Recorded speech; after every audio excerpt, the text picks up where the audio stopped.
يا مساء الخير اخواتي بقى، صلوا كده على النبي. الوقت اتطلب مني 8 بليله، تعالوا كده ما نعملهم مع بعض. ويا ريت اللي ما اشتركش في القناه يا ريت تشترك، انا اسمي احمد الشناوي. الوقت اتطلب مني 8 بليله. اول حاجه هنجيب كده 3 كرافات اهو زي ما انتم شايفين، وهنحط في كل كراف 3 كوبايات من البليله يعني. 3 كوبايات كده من غلة البليلة. طبعا البليلة ديت احنا جبناها وغسلناها وسلقناها وحفظناها كمان، وبنشتغل منها بالطلب يعني. ممكن احنا نعمل كده في البيت يعني. بعد كده هنقوم نازلين في كل كنكة، هنقوم نازلين كده بخمس معالق من السحلب. انا افضل ان انا احط سحلب مكان النشا، لان السحلب بيبقى جواه خلطة كده جميلة ويعني بتدينا طعم السحلب مع البليلة والفانيليا. حطينا في كل كراف كده يعني 4 أو 5 كوبايات من السحلب حسب نوع السحلب اللي عندكم. بعد كده حطينا كده رمينا في كل كراف كم مكعب من الزبدة، وبرضو الزبدة حسب الرغبة. وهننزل بقى كده ب3 معالق سكر في كل كنكة. معلش طبعا هو الدنيا ممكن تكون متدربجة كده شوية، لكن علشان كان في ضغط شغل، بس انا كان لازم اوريكم التمانية بليلة واحنا بنعملهم بيتعملوا ازاي.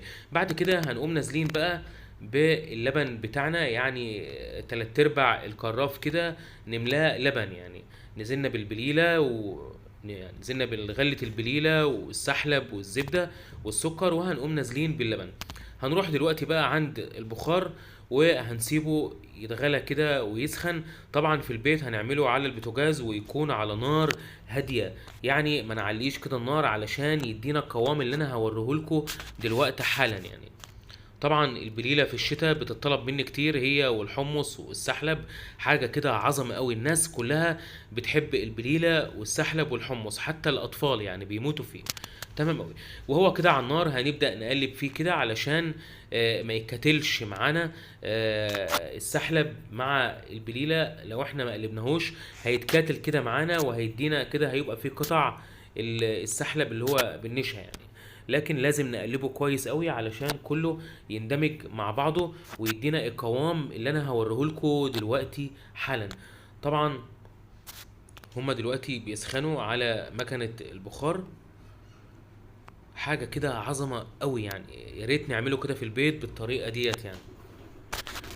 هو في اول كراف كده سخن معانا، ولما اجي هنزل بقى في الكوبايات هوريكم القوام بتاعه عامل ازاي.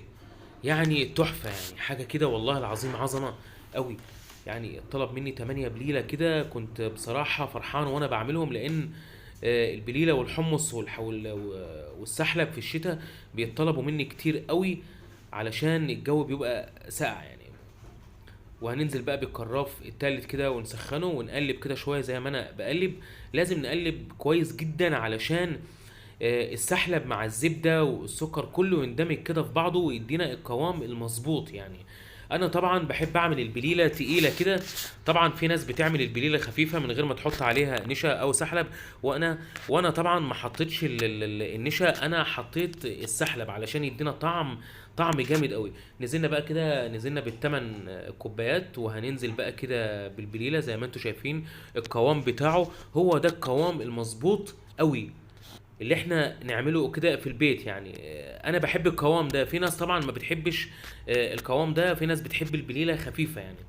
وطبعا بعد ما احنا نزلنا كده بيها هننزل بقى بالمكسرات، اي نوع مكسرات. بس خلاص.